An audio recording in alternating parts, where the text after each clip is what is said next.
Corona काल के बाद भागलपुर में 5 दिवसीय भागलपुर महोत्सव का शानदार आगाज हुआ। इस महोत्सव का उद्घाटन बिहार के राज्यपाल महामहिम राजेंद्र विश्वनाथ आर्लेकर, भाजपा के राष्ट्रीय प्रवक्ता सैयद शाहनवाज हुसैन, भागलपुर नगर निगम की महापौर डॉक्टर वसुंधरा लाल और नागरिक विकास समिति के अध्यक्ष रमन कर्ण ने दीप प्रज्वलित कर किया। वहीं महोत्सव को संबोधित करते हुए राज्यपाल ने कहा कि मैं गोवा से आया हुआ हूं, लेकिन जब से बिहार का राज्यपाल बना हूं तो बिहार किस लिए विशेष है, इसको ढूंढने का प्रयास लगातार कर रहा हूं।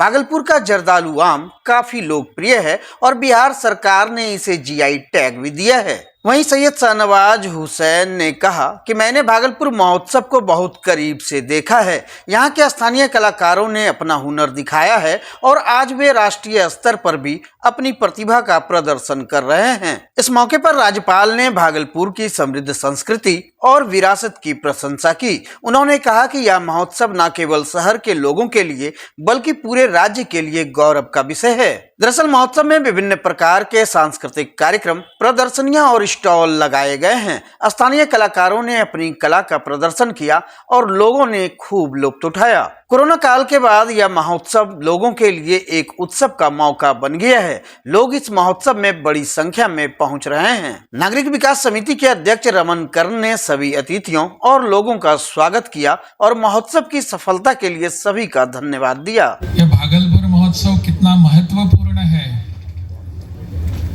और 2004 से इसका आयोजन किया जा रहा है और बहुत ही बड़े उत्साह से आप इसमें सम्मिलित होते रहे हैं। ऐसे भागलपुर महोत्सव के आज के इस कार्यक्रम में मेरे साथ मंच पर उपस्थित हैं अभी आपने जिनका उद्बोधन सुना, मैं उसको भाषण नहीं कहूँगा, उद्बोधन कहूँगा। वैसे आप सबके लोकप्रिय नेता, आप सबके मित्र, परिवार के ही सदस्य और मेरे मित्र माननीय शाहनवाज हुसैन जी, भागलपुर की पहचान पूरे विश्व के लिए, दुनिया भर के लिए पिछले कुछ वर्षों से अलग है। भागलपुर क्या है? थोड़ा सा बदनाम नाम है और इसलिए भागलपुर की यह जो पहचान है, इस पहचान को बदलने की आवश्यकता है। इसको जरूरत को इसको अनुभव करते हुए शाहनवाज हुसैन जैसे लोगों ने इसको बहुत ही नजदीकी से देखा और यहाँ कुछ सकारात्मक बातें आगे आने की आवश्यकता थी। उसका इन्होंने और उनके सभी मित्र परिवारों ने प्रयास किया और आज हम ये भागलपुर महोत्सव देख रहे हैं। मैं जब यहाँ आ गया बिहार का राज्यपाल बनके और तुरंत यहाँ का एक मौसम शुरू हो गया। जैसे कि बताया कि मैं गोवा से आता हूँ और गोवा से उसकी एक अपनी विशेषता है। गोवा टूरिस्ट डेस्टिनेशन है। पूरे दुनिया भर के लोग चाहते हैं कि गोवा में एक बार जाकर आएं। स्वाभाविक रूप से बिहार के लोगों को भी लगता है, मेरे भाई बहनों को भी, कि हम भी वहां आए। और जब मैं यहाँ बिहार में आया तब इस बात को मैंने अनुभव किया, लेकिन मेरी सोच थोड़ी सी अलग थी। मैं बिहार में ऐसी कुछ विशेष बातों को ढूंढ रहा था। गोवा को वहां गोवा में रहने दीजिए, लेकिन बिहार की क्या विशेष बात है, इसको मेरा ढूंढने का प्रयास रहा और ढूंढते ढूंढते मुझे पहली बार मिल गया भागलपुर का जर्दालू आम। तो मैंने इसके ऊपर थोड़ा सा अध्ययन करना शुरू कर दिया तो पता चला भागलपुर का जर्दालू आम तो इतना प्रसिद्ध है।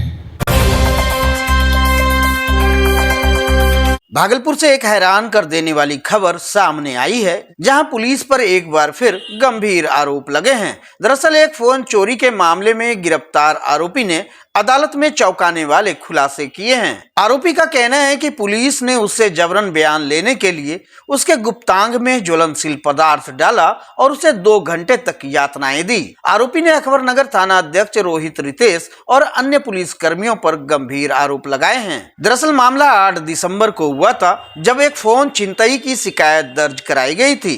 पुलिस ने आरोपी रोशन झा और उसके एक दोस्त को गिरफ्तार किया था। आरोपी का कहना है कि उसने पुलिस के सामने अपना गुनाह कबूल कर लिया था, इसके बाद भी उसके साथ क्रूरता की गई। वहीं सिटी एसपी डॉक्टर के रामदास ने इस मामले को गंभीरता से लिया है। उन्होंने कहा कि आरोपी के आरोपों की जांच की जा रही है। अगर कोई पुलिसकर्मी दोषी पाया जाता है तो उसके खिलाफ कड़ी कार्रवाई की जाएगी। इस मामले ने एक बार फिर से पुलिस की कार्यप्रणाली पर सवाल खड़े कर दिए हैं, जिससे लोगों में रोष है और वे न्याय की मांग कर रहे हैं। पुलिस को ऐसे लोगों के खिलाफ सख्त कार्रवाई करनी चाहिए जो कानून का पालन नहीं करते हैं। वहीं इस मामले में अदालत ने मेडिकल बोर्ड गठित कर आरोपी की मेडिकल जांच कराने के आदेश दिए हैं, जिसके बाद जांच रिपोर्ट आने के बाद ही इस मामले में आगे की कार्रवाई की जाएगी। दरअसल यह मामला एक बार फिर याद दिलाता है कि पुलिस को कानून के दायरे में रहकर काम करना चाहिए। किसी भी आरोपी के साथ क्रूरता करना कानून का उल्लंघन है। 10 तारीख को हम भागलपुर आए थे सर,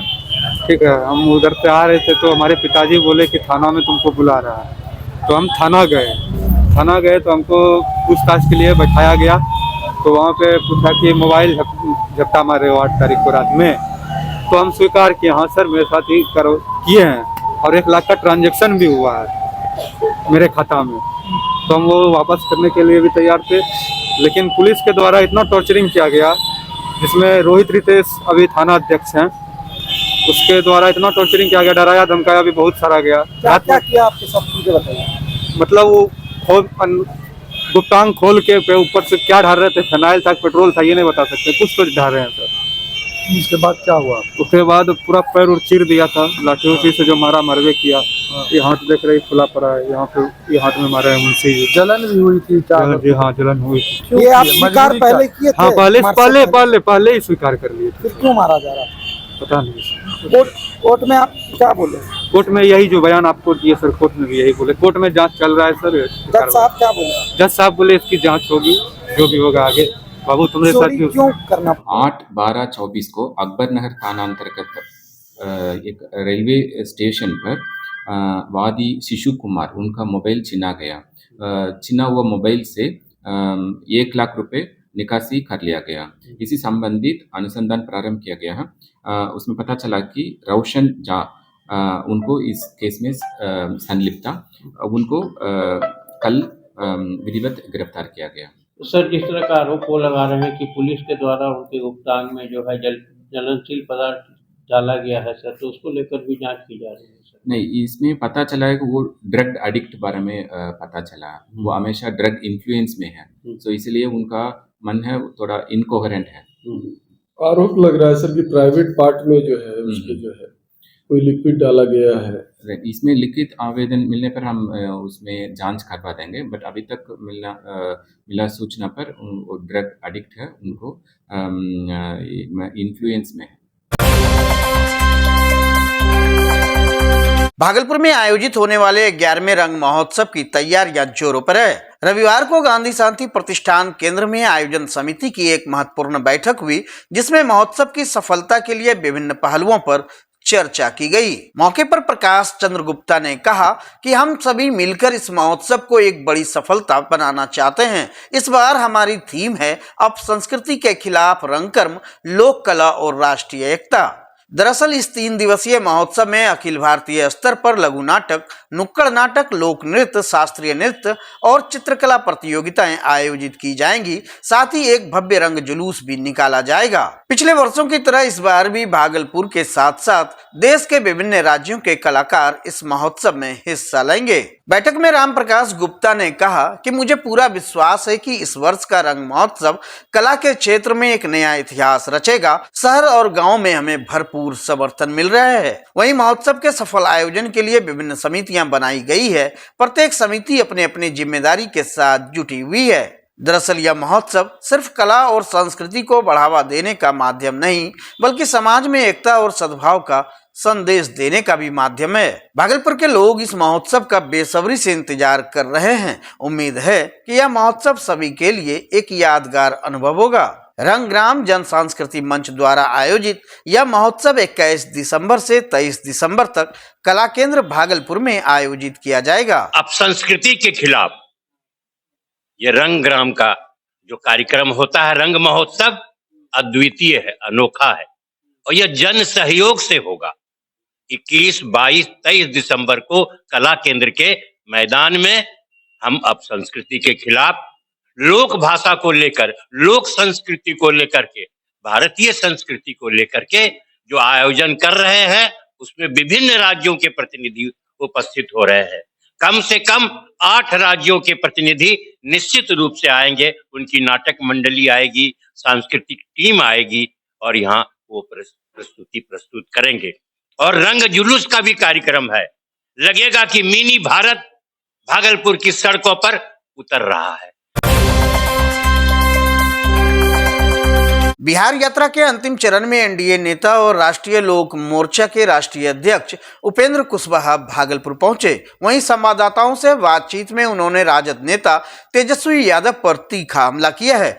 उपेंद्र कुशवाहा ने कहा कि तेजस्वी यादव को पहले से ही पता है कि वे सत्ता में नहीं आ पाएंगे, इसलिए वे अनर्गल बयानबाजी कर रहे हैं। वहीं बहनी मैया योजना पर प्रतिक्रिया देते हुए उपेंद्र कुशवाहा ने कहा कि महिलाओं के उत्थान के लिए मुख्यमंत्री नीतीश कुमार ने जो काम किए हैं, उसके सामने तेजस्वी की घोषणाओं का कोई महत्व नहीं है। उन्होंने कहा कि तेजस्वी जनता को केवल झांसा देने की कोशिश कर रहे हैं, लेकिन बिहार की जनता उन्हें सत्ता में आने नहीं देगी।